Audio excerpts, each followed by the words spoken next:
As you know, it's pants drafting month here at J Stern Designs, and I have I I started with the Jan Minott method at the beginning of the month, and I had a link to the Sewing and Design School where you could purchase a digital download.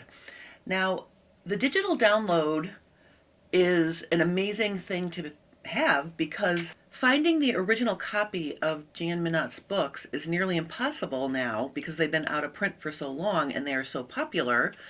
And if you do find one, the average cost is well over $100 for one copy of something. So this is my skirt and pants pattern book, the Minott method. That's what I was using to draft the pants pattern. And this is a copy of the digital download. And the reason why I'm sharing this with you is so you can see how it looks printed out. One of the things about this is when Rylas, who is the owner of the Sewing and Design School, got the rights to print these out, the copyright was very strict and she was told she could not change the pages in any way. So when you download the book and you scroll through the pages, they may look a little crooked, some of them. And I just want to give you the best steps to print out a great copy.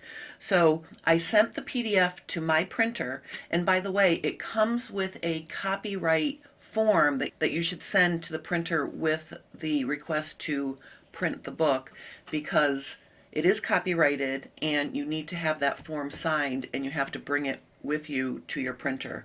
Otherwise, they won't print it for you.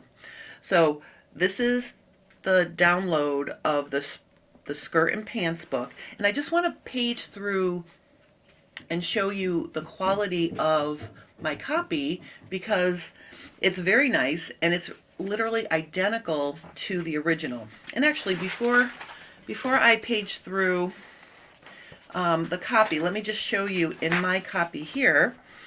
You can see I acquired my copy from Threads Magazine when I helped clean out their offices after they were sold. I consider this one of the biggest treasures I found there. Very exciting. But, you know, the book is very 1970s. Just want to show you the quality of the pages in the original copy that I have. Notice the page numbers are written by hand. And there's this funny thing where the first section's white pages. This is all about the skirt draft, right? So all of these pages are white and everything in the white section is the skirt draft, and it goes from, you know, page 1 to page 84. And then we switch over to pants. Pants is pink. And so it starts again with page 1. So the page numbers are a little wonky, but, you know, easy to follow. Now at the end of the pants draft, she has a section for adjusting a commercial pattern, or you could also use it to adjust your drafted pattern. Those are the blue pages, okay? But they continue on from 40 to 41, all the way up to page, I guess the actual page doesn't matter here, but all the way to the end, page 67. She calls her fitting coding the pattern to your shape. So I thought that's kind of cool, coding. Like I have body specific adjustments and she does coding. I thought that was very kind of a cool way to refer to it. And then she has an appendix with glossaries. There's a lot of different charts in here that you can print out to keep track of your measurements. And, you know, there's conversions for, you know, 1/4 of the hip, so you don't have to do math. And then also she has the consideration of what your front and back waist should be, because usually women have a bigger front waist than a back waist. So she has a 1-inch difference, a 2-inch difference, all the way up to a 4-inch difference. I think that's, 5-inch difference. So that's very helpful to have those already laid out for you. It saves time when you're trying to figure out all this math. Because as you know, you start out with a circumference measurement and then you have to either have it or quarter it depending on how you're using it. So very helpful. You know, and then she's got quarter scale examples of skirts and pants back here, and also back waist curve guide and triangle rulers and different crotch curve templates. And, you know, back in the day, I guess it was hard to get, a tailor's curve, so you could actually print this page and tape the ruler together and have a paper ruler if you wanted to. So very, very cool. So this is my copy. Now, here is my printed version. And I just want to show you, it has all the same stuff, but notice all the pages obviously are white, and the page numbers are still handwritten. Okay, so you can see it is a original copy of the original book. So the page numbers are still the same. It's got all the same information, and I just want to show you some of the pages that I thought were kind of crooked on the screen, but then when I had them printed, they're really not that crooked. So like here's an example. You can see this page is a little crooked. Okay, it's closer over here than here. Just trying to find some pages that look really, this one's really crooked because look, we're very close to the number here and we're higher up over here, but you can see everything. Now what did my printer do to get this copy?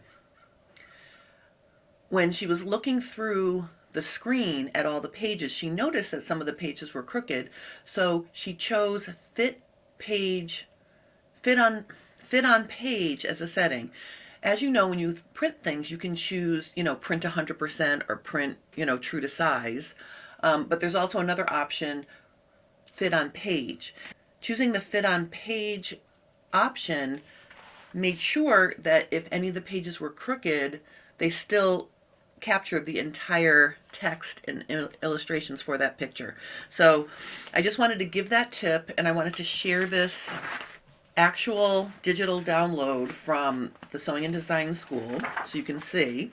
It's very nice, and really it's virtually the same.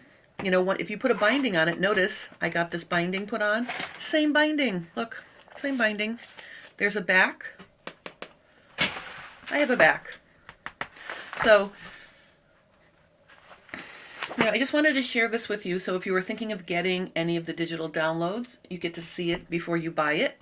It's all printed out for you here. And then before I go, if you've been following along with me, you've probably seen these, but just so you can see, this is an example of the pants draft from the book. This is a half scale version. This is the front leg, and this is the back leg. And you can see it's riddled with notes. I was trying to keep track of everything I was doing as I was doing it. I really like the shape of this draft, and I can't wait to try it on. So will be the end of the series, is when I sew all these things together and compare them and try them on. But in any case, this is an example of the pants draft. If you're interested in getting your own copy of the Jan Minott book, please check the description below for a link to this book. And actually, you can get all Jan's books from the Sewing and Design School. It's a very cool opportunity. If you have any questions or comments, please post those below and I will help you if you are following along in the pants drafting month. Yay! If you have any questions about drafting in the Jan Minott method or the Don McCunn method, you could post those below as well. If you're enjoying my content, consider liking and subscribing to my channel because it helps me grow. Thanks for watching and have a wonderful rest of your day.